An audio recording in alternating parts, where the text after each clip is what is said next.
All right. So, but then, so let's dive into the third factor. It's probably the most controversial one. I don't know if you've heard of like this online commentator Nick Fuentes. Yeah. Yeah, so he's been gaining traction a lot in the online space, the political space generally. And one of the things he says, he pushes eugenics theory, basically.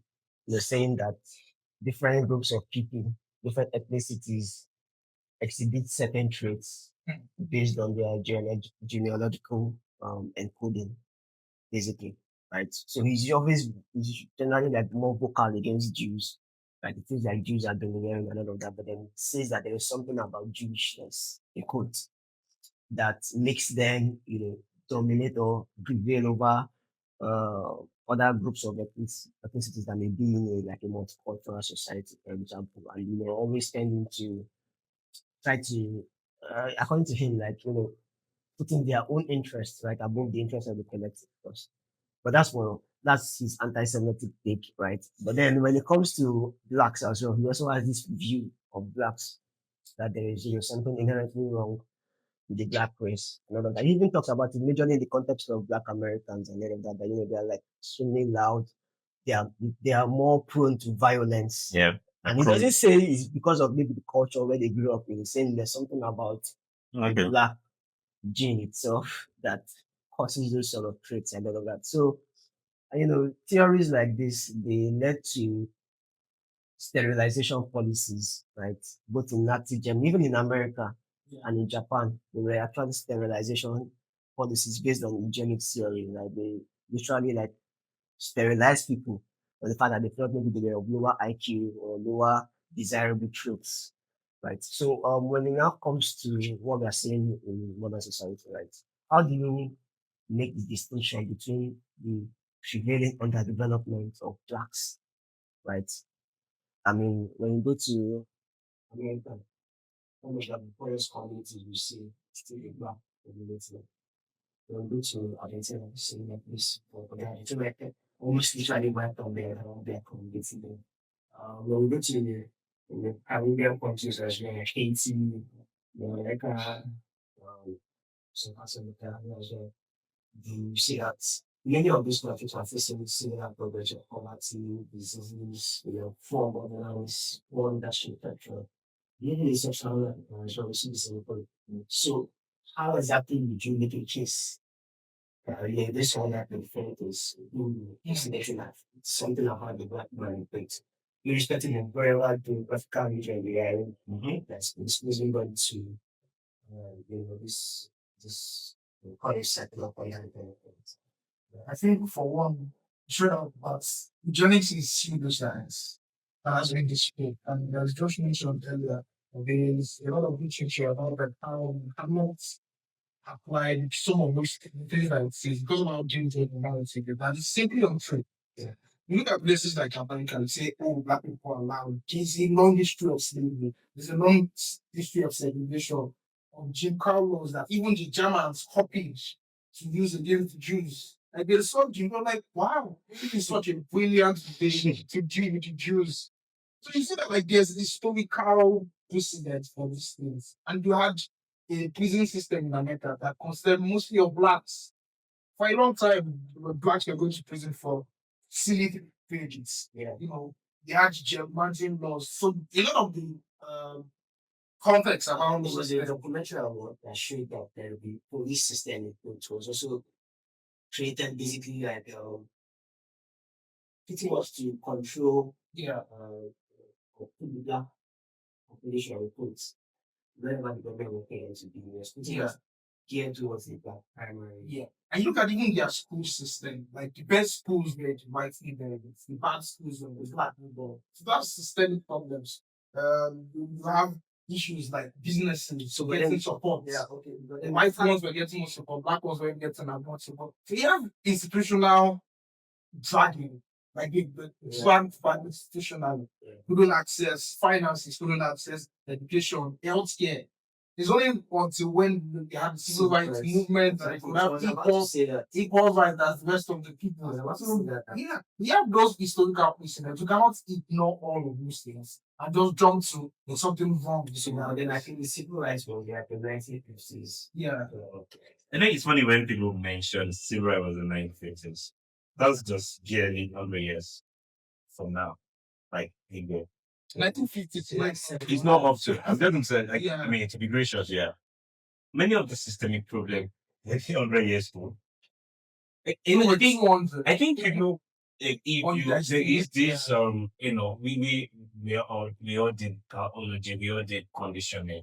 Yes, too. I mean, there's this celebrating, what's that experiment? I forgot that experiment where you want to feed the dog, you ring the bell, then you kick the dog, then it starts celebrating. You know that conditioning experiment, and then after a while you start ringing the bell, and the dog starts celebrating, and then you tell the dog, no, there's no food now. But still, maybe celebrate down the line, and then we tell people like, but it's already 5 years.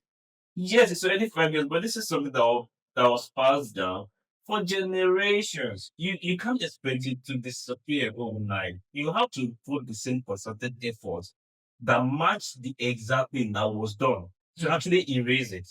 And not just let's all even it out. Because these are, if you are a slave somewhere, your mentality is not ever going to be the same as the free person, even if you are free. Like there is no way your mentality, how you think, how you approach things, how you manage resource, how you see, how you view the world, how you think about, oh, can I do business? There is no way it's going to match the people that were born free. And if you give birth to offspring, there is no way, even if they go to school with them, there is no way. This thing is highly psychological, and you have a population of black people. Let's say I'm still focused on America for instance now, who were basically resisting for years, and then 70 years down the line, they're like, no, you should have matched up with us. Seriously, I think people underestimate. Obviously, you are not facing that problem now, but we are still in the aftermath of it. You cannot even deny that, and it's going to take years for that to erase. And we need concerted effort. Like, what are the effort that is being put into black communities in trying to, you know, just of this area, let me use that word, and not just use the same stigma against them. The stigma too are very, very psychological when they're telling you this and that. I mean, come back to Africa where obviously we are not, we are not like with the white that, that oppressing at all. Again, it is true that we are many years away from colonialism, slave trade at all.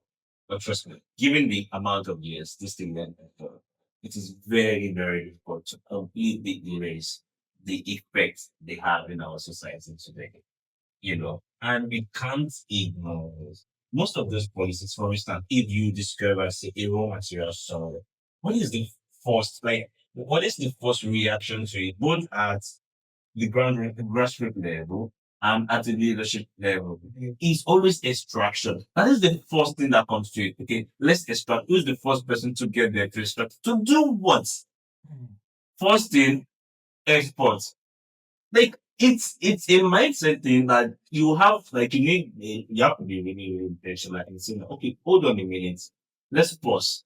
What are the other areas that we can use this to? But because we are not even grown in the environment in which we are supposed to use resource for different things, just for a set of things that have been practiced over and over, and so those issues persist. Our curriculum, for instance, what is it modeled after? Is it modeled after our own geography, really? Things as simple as the sort of clothing, the choice of clothing that we wear. These things are very, very, if you're in a place like West Africa, it's very hot, it's very tropical. But tomorrow is Monday, you are still expected. We say these things are nothing. They are a lot. You're still expected to go through the Lagos traffic and the hot weather in your suit and your tie, and you'll be penalized if you don't do that. Are we being serious? Like that means that we are not even looking inward. Like for most things that we do, we are not looking inward. And then suddenly when things get to like the larger space, we're like, oh, we should be looking inward. Really? Every step before now, you've not really looked inward for a lot of things. And you expect magic. They look little, but there are a lot that we're still modeling our society and everything we do towards things that don't necessarily fit us. And then we now expect like some dramatic what's it called, results wherever we had. I like to think that a lot of people that have left like African concern, they've done well now. Like people like to say something like wherever black people are, they always, are you serious? When people leave their country, and some of them do very well in other places. It's all not Kemi Badenoch. No matter how, for an example, no matter how she's punching down on our own people, hello, you're still the people at the end of the day, and you're doing quite well. Ngozi. So, but then I think the distinction they made is that yes, realism happened in Africa, obviously, there's going to be an effect after the changes. And then it also happened in India. He seemed that really the country we want to use that like as an example. Seriously. We have the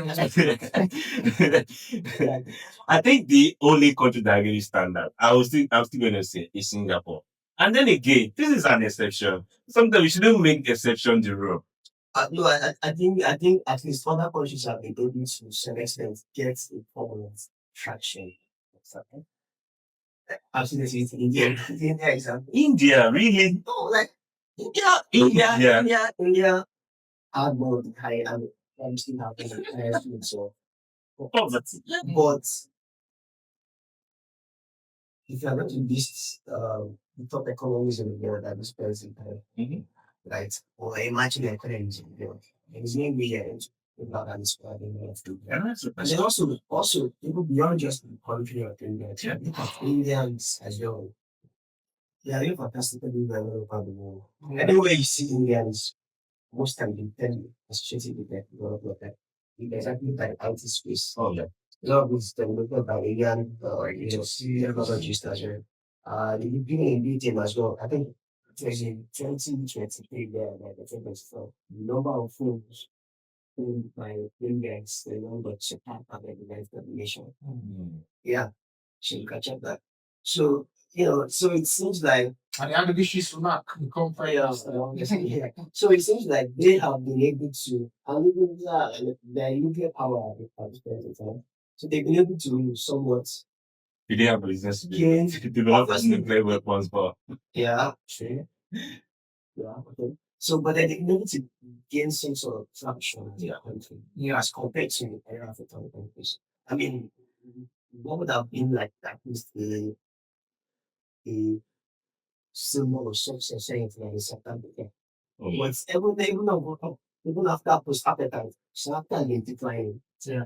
Massively post appetite. So it's even like a it's even reinforcing this thing. yeah. It's reinforcing the thing that It's almost leaders. they were being led by Yeah. the white Africans, and now they are being led by the indigenous black population, and then we're having this cultural massacre. This Jacob Zuma is going to be checked up right now. I mean, so it's like why it's hard to argue against. I need to be honest. Yeah. Although I know it's not true, right? But it's hard to argue against. And I feel like we tend to shy away from conversation.